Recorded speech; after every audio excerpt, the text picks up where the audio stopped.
بسم اللہ الرحمن الرحیم۔ پارہ نمبر 15 کا خلاصہ پیش خدمت ہے۔ اس پارے میں اللہ رب العزت نے جو مضامین ارشاد فرمائے ہیں ان میں سے اختصار کے ساتھ چند چیزوں کی طرف صرف توجہ ہی دلانی ہے۔ اس پارے کا آغاز ہوتا ہے حضور صلی اللہ علیہ وسلم کا جو سفر معراج ہے، بلکہ معجزہ معراج ہے، اس سے اس پارے کا آغاز ہوتا ہے۔ یہ سورہ بنی اسرائیل ہے، سورت کا بھی آغاز ہو رہا ہے، پارے کا بھی آغاز ہو رہا ہے رسول اللہ صلی اللہ علیہ وسلم کے سفر معراج سے۔ اللہ تعالیٰ فرماتے ہیں سبحان الذی اسری بعبدہ لیلا من المسجد الحرام الی المسجد الاقصی، کہ اللہ رب العزت کی ذات بے انتہا قدرت والی ہے، قوت والی ہے، اختیارات والی ہے، غلبے والی ہے، صفات والی ہے۔ یہ سبحانہ کا جو لفظ ہے یہ اس کا مختصر سا مفہوم ہے۔ قدرت والی ہے، طاقت والی ہے، اقتدار والی ہے، اختیار والی ہے، خامیوں سے پاک ہے، عظمت والی ہے، یہ سبحانہ کے لفظ کا۔ دراصل آغاز اس واقعے کا اس لفظ سے اس لیے فرمایا کہ یہ جو کچھ ہوا ہے یہ انسانی بساط اور انسانی طاقت سے بالکل ماورا تھا۔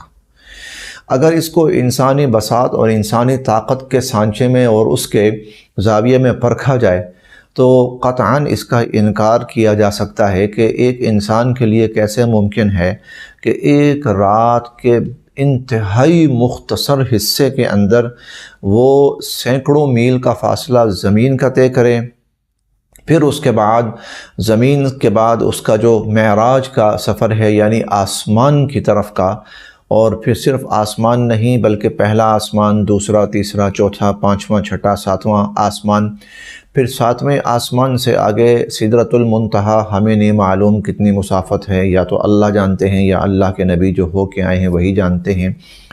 پھر اس کے بعد جنت کے مناظر، جہنم کی سیر اور نامعلوم کیا کچھ، اللہ کے عرش کے قریب تر، اور پھر وہاں سے واپسی، پھر پہلا آسمان، دوسرا، تیسرا، چوتھا، پانچواں، چھٹا، بلکہ اوپر سے آئیں تو ساتواں، چھٹا، پانچواں، چوتھا، تیسرا، دوسرا، پہلا آسمان، اور پھر زمین، مسجد اقصی میں انبیاء علیہ السلام۔ تو یہ انسانی بساط میں نہیں ہے، انسانی قدرت کی بات نہیں۔ اس لیے اللہ تعالیٰ نے اس واقعے کا تذکرہ شروع فرمایا سبحانہ کے لفظ سے، کہ واقعتاً انسان نے نہیں کیا بلکہ جس نے کیا ہے وہ سبحان ہے، وہ قدرت والا ہے، وہ قوت والا ہے، وہ طاقت والا ہے، وہ شان والا ہے، وہ اقتدار والا ہے، وہ اختیار والا ہے، اور وہ کر سکتا ہے، وہ کرا سکتا ہے، اور اس نے کیا ہے۔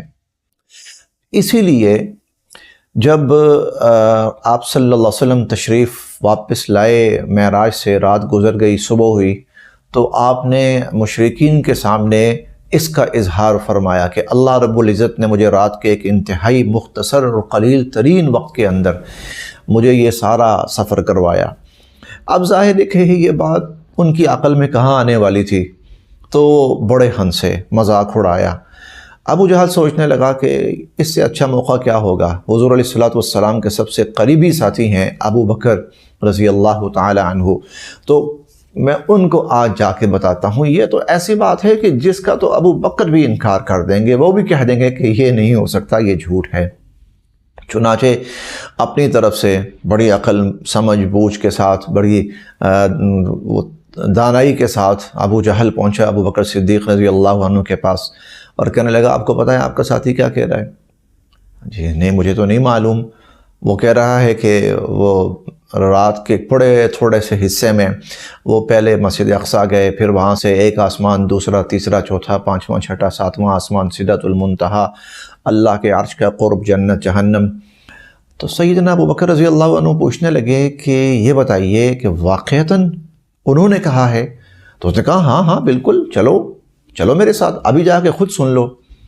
تو سیدنا ابو بکر رضی اللہ عنہ نے صرف ایک بات کہی، انہوں نے کہا اللہ کی قسم اگر انہوں نے کہا ہے تو پھر واقعتاً سچ ایسا ہی ہوگا، بالکل ایسا ہی ہوگا۔ کیوں؟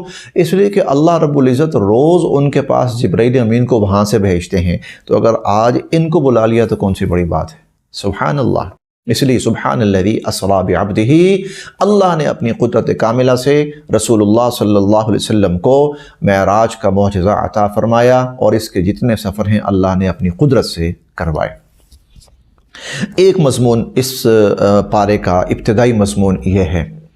اسی طرح اس پارے کے مضامین میں سے ایک مضمون جو ہے، میں یہی کہوں گا کہ بڑے غور سے دھیان سے اس کو سن لیجئے۔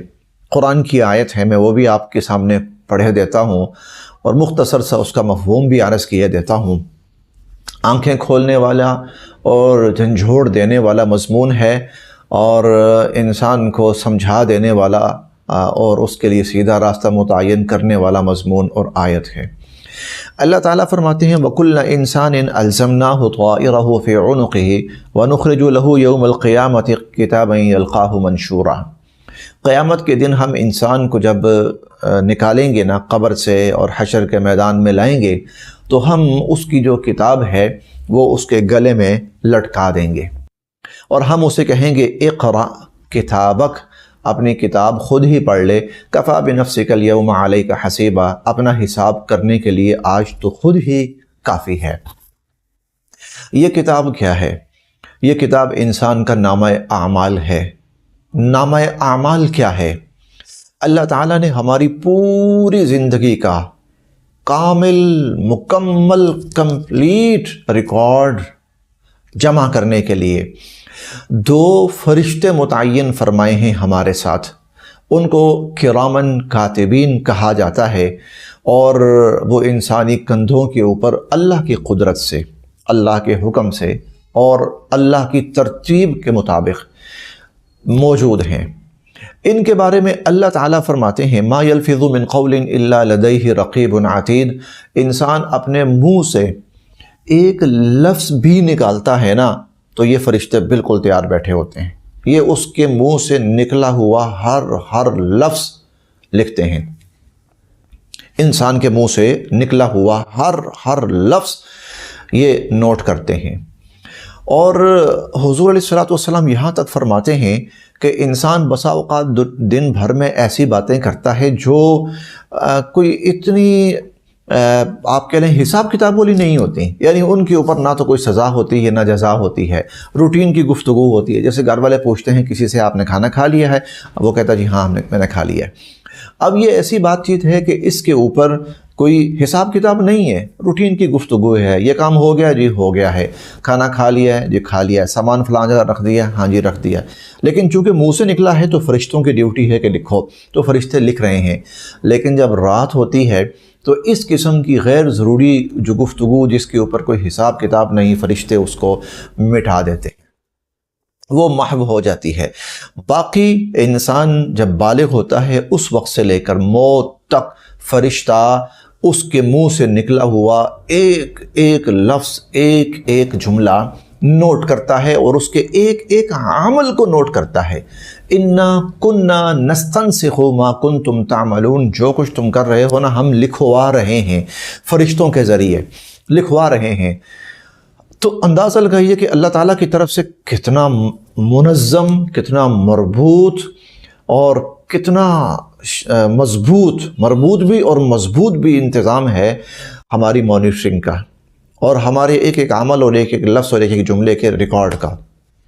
اسی لیے ہم اس پارے میں پڑھیں گے، 15ویں پارے کے اندر ہی اس کے آخر میں آتا ہے وَوُضِعَ الْكِتَابُ، لو جی نامہ اعمال کھل گیا، فَتَرَى الْمُجْرِمِينَ مُشْفِقِينَ مِمَّا فِيهِ، تو آپ دیکھو گے مجرموں کو کہ مشفقین وہ ڈر رہے ہیں، مِمَّا فِيهِ، اس سے جو اس کے اندر موجود ہے۔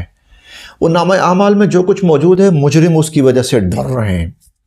وَيَقُولُونَ، اور وہ کہہ رہے ہیں یا ویلتنا، ہے ہماری شامت، ہے ہماری بدبختی، ما لِهَذَا الْكِتَاب، اس کتاب کو کیا ہوا، لا یغادر صغیرۃ ولا کبیرہ، نہ اس نے کوئی چھوٹی چیز چھوڑی ہے نہ اس نے کوئی بڑی چیز چھوڑی ہے، الا احصاها، سب کچھ لکھ ڈالا ہے اس کتاب نے، ووجدوا ما عملوا حاضرا، اور انہوں نے جو کچھ دنیا میں کیا تھا وہ اس کتاب کے اندر موجود پائیں گے۔ قیامت کے دن اب یہ آیت اللہ تعالیٰ انسان سے فرمائیں گے جناب اقرا کتابک، اپنی کتاب خود پڑھیے، یہ آپ کی کتاب ہے، اس کے اندر آپ کی زندگی کا ہر عمل اور آپ کے منہ سے نکلا ہوا ہر لفظ موجود ہے۔ اپنی کتاب خود پڑھ کے اندازہ لگا لیجئے آپ کا حساب کیا ہونا چاہیے۔ کفا بنفسک الیوم علیک حسیبا، اپنا حساب کرنے کے لیے خود ہی کافی ہو۔ یہ بات پہلے بھی ہو چکی ہے کہ قرآن کریم کے وہ مضامین جو ہمارے لیے بہت غور طلب ہیں اور جن میں ہمارے لیے بہت بڑی عبرت ہے، نصیحت ہے، سبق ہے، پیغام ہے، کوشش یہ ہے کہ ان آیات کو، ان مضامین کو اور ان پیغامات کو اس مختصر وقت کے اندر آپ کے سامنے رکھا جائے۔ اندازہ لگائیے ہمارے لیے کتنا بڑا پیغام ہے۔ ہم جو منہ سے نکالیں گے فرشتہ لکھ رہا ہے، اور قیامت کے دن فرشتہ کہے گا ھذا ما لدی عتید، یا اللہ یہ لیجئے، آپ نے میرے ذمے جو کام لگایا تھا، ڈیوٹی لگائی تھی انسان کے نامہ اعمال کی اور اس کے اعمال لکھنے کی، تو ھذا ما لدی عتید، میرے پاس جو کچھ بھی تھا وہ ریکارڈ پورے کا پورا موجود ہے۔ اللہ اکبر، اللہ اکبر۔ لہٰذا حضور علیہ الصلوۃ کا ایک فرمان صرف عرض کیا دیتا ہوں اختصار کے ساتھ۔ آپ نے فرمایا کہ من کان یؤمن باللہ والیوم الآخر، جو اللہ پر ایمان رکھتا ہے اور آخرت پر ایمان رکھتا ہے، فلیقل خیرا، وہ اس زبان سے صرف اور صرف خیر کی بات نکالے، او لیصمت، یا پھر خاموش رہے۔ حضور علیہ الصلوۃ نے فرمایا سب سے زیادہ منہ کے بل انسان کو جہنم کے اندر گرانے والی جو چیزیں ہیں وہ انسان کی زبان کی کھیتیاں ہیں، یعنی زبان سے جو کچھ وہ بولتا ہے، کہتا ہے اور جن الفاظ کی ادائیگی کرتا ہے، بہت احتیاط کے ساتھ، ہر عمل احتیاط کے ساتھ، ہر لفظ احتیاط کے ساتھ ریکارڈ ہو رہا ہے۔ قیامت کے دن اللہ پاک ہمیں دکھائیں گے، پڑھیے جناب اپنی کتاب، اقرا کتابک، پڑھیے اپنی کتاب، کفا بنفسک الیوم علیک حسیبا، اپنا حساب لینے کے لیے آپ خود ہی کافی ہیں۔ اس پارے کے مضامین میں سے ایک بڑا ہی اہم مضمون پہلے بھی بیان ہوا، لیکن یہاں بڑے اہتمام کے ساتھ اور تفصیل کے ساتھ بیان ہوا۔ اللہ رب العزت نے یہاں پر 15 احکامات دیے ہیں، 15 احکامات، اب اختصار کے ساتھ ہی ان کو بیان کیا جاتا ہے۔ پہلا حکم یہ دیا وَقَضَىٰ رَبُّكَ أَلَّا تَعْبُدُوا إِلَّا إِيَّاهُ، آپ کے رب نے حکم دیا ہے کہ اس کے سوا کسی کی عبادت نہیں کرنی۔ نمبر 1، اللہ کی عبادت، اللہ کے ساتھ کسی کو شریک نہیں ٹھہرانا۔ نمبر 2، وَبِالْوَالِدَيْنِ إِحْسَانًا، والدین کے ساتھ نیکی کرنی ہے، بھلائی کرنی ہے اور ان کے ساتھ احسان کا سا معاملہ کرنا ہے، حسن سلوک، احسان کا سا معاملہ کرنا ہے۔ والدین کے تذکرے کو یہاں تفصیلاً بیان کیا گیا ہے، میں صرف ترجمہ عرض کرتا ہوں۔ اما یبلغن عندک الکبر احدہما او کلاہما، ان میں سے کوئی ایک یا دونوں تمہارے سامنے اگر بڑھاپے کو پہنچ جائیں، فلا تقل لہما اف، اے انسان ماں باپ کو اف تک نہ کہنا۔ اف کا مطلب کوئی ایسی بات جو ان کو ناگوار گزرے نہیں کہنی۔ ولا تنہرہما، چھڑکنا تو ہے ہی نہیں ہے۔ اور وقل لہما قولا کریما، بڑی شائستگی کے ساتھ، بڑی نرمی کے ساتھ ان کے ساتھ گفتگو کرنی ہے، بڑے ادب کے ساتھ، احترام کے ساتھ، شائستگی کے ساتھ، نرمی کے ساتھ۔ آپ یوں سمجھیں کہ انسان کسی سے میٹھا بن کے بات کر سکتا ہے نا اگر، اور بڑے شیرین لہجے کے اندر اور بڑے خوبصورت انداز میں، تو اس کے سب سے حقدار اس کے ماں باپ ہیں، باقی دنیا بعد میں ہے، سب سے پہلے اس کے حقدار ماں باپ ہیں۔ آگے وَخْفِضْ لَهُمَا جَنَاحَ الذُّلِّ مِنَ الرَّحْمَةِ، اپنے آپ کو عاجزی کے ساتھ، انکساری کے ساتھ ان کے سامنے جھکائے رکھو، یعنی جب آپ ان سے بات کر رہے ہوں، جب آپ ان کے سامنے موجود ہوں، جب آپ ان کے سامنے کام کر رہے ہوں، آپ کا طرز عمل ان کے سامنے ایک غلام کا سا ہونا چاہیے۔ غلام یا ملازم جب مالک یا آقا کے سامنے آتا ہے تو اس کے انداز کے اندر خود بخود ایک جھکاؤ ہوتا ہے۔ ملازم ہے، غلام ہے، آقا مالک کے سامنے ہے تو ایک جی سر، یس سر، جی میرے آقا، جی حکم، جو حضور، حکم میرے حضور، والدین کے سامنے انسان بے شک حکم میرے حضور نہ بھی کہے، لیکن اس کا رویہ، اس کا انداز، جی ابا جی، جی والدہ صاحبہ یا امی یا موم یا جو بھی اس کے لیے لفظ استعمال کرتا ہے، اس میں احترام، شائستگی، ادب اور جھکاؤ۔ وَقُلْ رَبِّ ارْحَمْهُمَا كَمَا رَبَّيَانِي صَغِيرًا، اور یہ بھی کہتے رہو اے میرے رب ان پر رحم فرما اور ان کے ساتھ ویسا ہی نرمی اور آسانی کا معاملہ فرما جیسے انہوں نے بچپن میں میرے ساتھ کیا تھا۔ یہ دو حکم ہو گئے، ایک اللہ کی عبادت، والدین کے ساتھ حسن سلوک۔ اس کے بعد وَآتِ ذَا الْقُرْبَى حَقَّهُ، والدین کی نسبت سے جو رشتے ہیں، والد کے بھائی، والد کی ہمشیرہ، والدہ کے بھائی، والدہ کی ہمشیرہ، یہ والدین کی نسبت سے ہیں۔ اور پھر ان کی اولادیں، اور اسی طرح اپنے سگے بہن بھائی، وہ بھی والدین کی نسبت سے ہی ہیں۔ کوئی والدین کی نسبت سے کوئی ہمارا بھائی ہے، کوئی ہماری بہن ہے، یہ سب ذوی القربہ بنتے ہیں، قرابت دار بنتے ہیں۔ تو والدین کی نسبت سے اللہ تعالیٰ فرماتے ہیں تیسرا حق ان کا ہے، وَآتِ ذَا الْقُرْبَى حَقَّهُ، رشتہ داروں کو ان کا حق دو، یعنی ان کے ساتھ میل ملاپ، غمی کے اندر شامل ہونا، خوشی میں شامل ہونا، اور مشکل میں ان کی مدد کرنا، ان کے ساتھ تعاون کرنا، بیماری میں عیادت، موت کی صورت میں تعزیت، جنازہ، یہ ان کے حقوق ہیں۔ وَآتِ ذَا الْقُرْبَى حَقَّهُ، رشتہ داروں کو ان کا حق دو، تین ہو گئے۔ والمسکین، اور مسکین کی مدد کرو، اس کا ساتھ دو۔ وابن السبیل، اور مسافر کا خیال رکھو۔ اور ولا تبذر تبذیرا، اور فضول خرچی نہ کرو۔ ولا تبذر تبذیرا، فضول خرچی نہ کرو۔ ان المبذرین کانوا اخوان الشیاطین، فضول خرچ تو شیطان کے بھائی ہیں۔ وکان الشیطان لربہ کفورا، شیطان اپنے رب کا ناشکرا ہے۔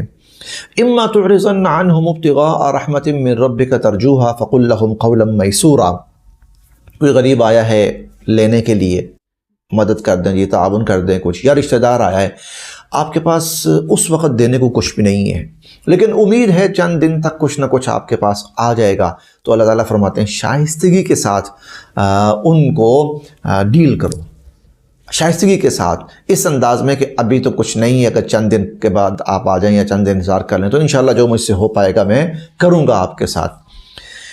اچھا، اسی طرح وَلَا تَجْعَلْ يَدَكَ مَغْلُولَةً إِلَىٰ عُنُقِكَ، وہ بالکل کنجوسی نہ کرو، بخل اور کنجوسی کی جہاں ضرورت ہے وہاں بھی خرچ نہیں کرنا۔ وَلَا تَبْسُطْهَا كُلَّ الْبَسْطِ، اور بالکل فضول خرچ بھی نہ ہو جاؤ، ہاتھ کے خرچ کیے جا رہے ہو بلا وجہ، یہ بھی نہ کرو۔ فَتَقْعُدَ مَلُومًا مَحْسُورًا، بالآخر پریشان ہو کر بیٹھ جاؤ گے۔ وَلَا تَقْتُلُوا أَوْلَادَكُمْ خَشْيَةَ إِمْلَاقٍ، اپنی اولاد کو قتل نہ کرو۔ نحن نرزقهم وإياكم، انہیں بھی ہم رزق دیتے ہیں تمہیں بھی۔ ولا تقربوا الزنا، زنا کے قریب بھی نہ جاؤ۔ ولا تقتلوا النفس التي حرم الله الا بالحق، کسی بے گناہ انسان کو قتل قطعا نہ کرو، بالکل بہت ہی بڑا گناہ ہے۔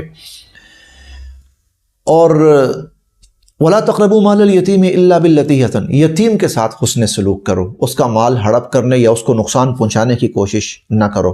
وَأَوْفُوا بِالْعَهْدِ، عہد کی پاسداری کرو۔ وَأَوْفُوا الْكَيْلَ إِذَا كِلْتُمْ، اپنا عہد، اپنا وعدہ پورا کرو۔ وَزِنُوا بِالْقِسْطَاسِ الْمُسْتَقِيمِ، اگر تمہارا کام ایسا ہے جس میں تم ناپتے ہو یا تولتے ہو، ناپ اور تول پورا کرو۔ وَلَا تَقْفُوا مَا لَيْسَ لَكَ بِهِ عِلْمٌ، جس بات کا پتہ نہ ہونا اس کے پیچھے نہ پڑ جاؤ۔ اور وَلَا تَمْشِ فِي الْأَرْضِ مَرَحًا، زمین میں اکڑ کے نہ چلو۔ إِنَّكَ لَن تَخْرِقَ الْأَرْضَ وَلَن تَبْلُغَ الْجِبَالَ طُولًا، تم نہ تو زمین کو پھاڑ سکتے ہو، نہ پہاڑوں کی بلندیوں تک پہنچ سکتے ہو۔ یہ 15 احکامات ہیں جو اللہ رب العزت نے یہاں پر عطا فرمائے ہیں، آپ کے سامنے بیان ہو چکے ہیں۔ اس پارہ نمبر 15 کے مضامین میں سے ایک مضمون بڑا عجیب ہے اور اس کو تھوڑا سا تفصیل کے ساتھ سمجھنے کی ضرورت ہے۔ وہ یہ کہ اللہ تعالیٰ نے حضور علیہ السلام کو نماز قائم کرنے کا حکم فرمایا۔ اقم الصلاة لدلوک الشمس الى غسق اللیل وقرآن الفجر، آپ نماز قائم کیجئے سورج ڈھلنے سے لے کر رات چھا جانے تک، اور وقرآن الفجر، اسی طرح فجر کی نماز قائم کیجیے۔ ان قرآن الفجر کان مشہودا، کہ فجر کی جو نماز ہے وہ فرشتوں کی حاضری کا وقت ہے۔ سورج ڈھلنے سے لے کر رات چھانے تک 4 نمازیں اور فجر کی نماز 5 نمازیں۔ آگے فرمایا وَمِنَ اللَّيْلِ فَتَهَجَّدْ بِهِ، اور رات کو بھی آپ نماز تہجد کا اہتمام فرمائیے۔ نماز پڑھیے سورج ڈھلنے سے لے کر، یعنی دوپہر سے لے کر رات چھا جانے تک نماز پڑھیے، ظہر، عصر، مغرب، عشاء۔ وقرآن الفجر، فجر کی نماز پڑھیے، تہجد پڑھیے۔ ٹھیک ہے، نماز قائم کی، کیا ملتا ہے اس پر، کیا فائدہ ہے؟ آپ سن کر حیران رہ جائیں گے، اور کوشش کیجیے کہ پڑھیے بھی ساتھ۔ اللہ تعالیٰ فرماتے ہیں عسیٰ ان یبعثک ربک مقاما محمودا، آپ دنیا کے اندر جب نمازوں کا اہتمام فرمائیں گے اور پوری زندگی نماز قائم کریں گے، کل قیامت کے دن اللہ تعالیٰ آپ کو مقام محمود عطا فرمائیں گے۔ عسیٰ ان یبعثک ربک مقاما محمودا، اللہ تعالیٰ آپ کو مقام محمود عطا فرمائیں گے۔ مقام محمود کیا ہے؟ حضور علیہ السلام فرماتے ہیں حساب شروع نہیں ہوگا، میں تفصیل میں نہیں جاتا، انتہائی اختصار کے ساتھ لوگ انبیاء علیہم السلام کے پاس جائیں گے، انبیاء علیہم السلام انکار کریں گے، آج اللہ کے حضور جانا بہت مشکل ہے، اللہ ایسے غضب میں ہے، نہ اس سے پہلے کبھی تھے نہ اس کے بعد کبھی ہوں گے، تو اللہ کے حضور جانا بڑا مشکل ہے، آج میں نہیں جا سکتا۔ نبی انکار کریں گے، ہوتے ہوتے حضور علیہ السلام کے پاس آئیں گے، آپ چلیں گے، اللہ کے عرش کے سامنے حاضر ہوں گے، آپ وہاں پر اللہ کے عرش میں کے سامنے سجدہ ریز ہوں گے، اور آپ فرماتے ہیں میں اللہ کی ایسی حمد بیان کروں گا، ایسی حمد بیان کروں گا، ایسی حمد بیان کروں گا کہ اس سے پہلے نہ کسی نے اللہ کی ایسی حمد بیان کی ہوگی اور نہ اس کے بعد کسی نے اللہ کی حمد بیان کی ہوگی۔ وہ جو حضور علیہ السلام چلیں گے ساری انسانیت کی سفارش کے لیے، ساری انسانیت کے لیے رحمت کے فیصلے کے لیے آپ چلیں گے، اللہ کے عرش کے حضور سجدہ ریز ہوں گے، نامعلوم کتنے دنوں کا سجدہ ہوگا، وہ شاید 40 دن کا، شاید کچھ حضرات کا قول یہ ہے کہ دنیا کے 40 دن کے برابر آپ سجدہ فرمائیں گے۔ اللہ تعالیٰ کی طرف سے فرمان ہوگا ارفع رأسک، سر اٹھائیے، سل مانگیے تعطا، دیا جائے گا، اشفع سفارش کیجئے، تشفع سفارش قبول کی جائے گی۔ اللہ تعالیٰ فرماتے ہیں ہم آپ کو مقام محمود عطا فرمائیں گے۔ کب؟ دنیا میں نماز قائم کیجئے، نماز پڑھیے، 5 ٹائم نماز تہجد۔ آگے چلیے، دنیا میں تو ہوگا، آخرت میں تو ہوگا، دنیا میں بھی اللہ پاک حضور علیہ السلام کو فرماتے ہیں ہم آپ کو نماز کے قیام پر عجیب انعام دیں گے۔ وہ کیا؟ وَقُلْ رَبِّ أَدْخِلْنِي مُدْخَلَ صِدْقٍ وَأَخْرِجْنِي مُخْرَجَ صِدْقٍ وَاجْعَلْ لِي مِن لَّدُنْكَ سُلْطَانًا نَصِيرًا۔ حضور علیہ السلام ہجرت کر کے جب تشریف لے جا رہے تھے تو اللہ تعالیٰ نے فرمایا یہ دعا کیجئے، اے اللہ میں جا تو رہا ہوں یہاں سے، یا اللہ مجھے خیر خیریت سے لے جائیے، اور پھر وَأَدْخِلْنِي مُدْخَلَ صِدْقٍ، مجھے خیر خیریت سے واپس بھی لائیے۔ چنانچہ حضور علیہ السلام خیر خیریت سے واپس آئے۔ کب؟ مکہ فتح فرمایا۔ اگلی آیت وَقُلْ جَاءَ الْحَقُّ وَزَهَقَ الْبَاطِلُ، مکہ فتح فرمایا آپ نے، اور جب مکہ فتح فرمایا تو خانہ کعبہ میں گئے، جتنے بت پڑے ہوئے تھے ان بتوں کو چھڑی سے آپ مارتے جاتے تھے، بت گرتے جاتے تھے، آپ فرماتے جا رہے تھے جاء الحق وزهق الباطل، حق آ چکا باطل مٹ چکا، ان الباطل کان زہوقا، باطل نے تو مٹنا ہی ہے۔ اللہ تعالیٰ آپ کو روئے زمین کی سب سے مقدس مبارک مطہر جگہ پر اقتدار، حکومت، غلبہ عطا فرمائیں گے، طاقت عطا فرمائیں گے، فتح عطا فرمائیں گے۔ مکہ المکرمہ کو آپ کے لیے حلال کیا جائے گا کہ آپ وہاں جہاد کر سکتے ہیں، دنیا میں یہ اعزاز دیں گے، آخرت میں اللہ پاک مقام محمود کا اعزاز اور انعام عطا فرمائیں گے۔ کیسے؟ کس بنیاد پر؟ دنیا میں نماز قائم کیجیے، 5 ٹائم نماز قائم کیجئے، تہجد کا اہتمام کیجئے، اللہ پاک آپ کو اس پر کیا کچھ انعامات عطا فرمائیں گے۔ نماز بہت بڑا عمل ہے، نماز بہت بڑی عبادت ہے، نماز اللہ کو راضی کرنے والا بہت بڑا فرض ہے۔ اللہ پاک ہمیں اس کی پوری پوری توفیق نصیب فرمائے۔ اس پارے کے مضامین میں سے ایک مضمون اور ہے، بڑا اہم مضمون ہے، وہ بھی عقائد ٹھیک ہوتے ہیں اس مضمون سے۔ مشرکین نے حضور صلی اللہ علیہ وسلم سے 6 مطالبات کیے ہیں۔ آپ کہتے ہیں میں اللہ کا نبی ہوں، رسول ہوں، اگر ایسا ہے تو 6 چیزیں انہوں نے کہیں کہ یہ ہونی چاہیے، ہم آپ کو نبی مان لیں گے۔ وہ کون کون سی؟ کہنے لگے لن نؤمن لک حتی تفجر لنا من الارض ینبوعا، آپ ہمارے سامنے یہاں پر زمین سے ایک چشمہ نکالیں، آپ نبی ہیں نا، تو آپ چشمہ جاری کریں تو ہم مان لیں گے کہ آپ نبی ہیں، کیونکہ صحرائی علاقے تھے، وہ پہاڑی اور صحرائی علاقے ملی جلی کیفیت تھی، پانی کی شدید قلت ہوتی تھی، تو ہمارے لیے یہاں سے کنواں نکلے، ہر وقت پانی نکلتا رہے، ہم سیراب ہوتے رہیں، پانی کی قلت ہماری ختم ہو جائے گی، تو آپ چشمہ نکالیں، ہم تب آپ پر ایمان لائیں گے۔ او تکون لک جنۃ من نخیل وعنب، آپ کے پاس کوئی یہاں باغ ہو، بہت بڑا کھجوروں کا اور انگوروں کا باغ ہو، فتفجر الانہار خلالہا تفجیرا، اور آپ اس باغ کے درمیان نہریں چلائیں۔ او تسقط السماء کما زعمت علینا کسفا، اچھا آپ کہتے ہیں نا ہم نہیں مانیں گے تو ہم پر آسمان گر پڑے گا، تو آسمان گرائیں، ہم پر آسمان گرائیں، ہم مان لیں گے۔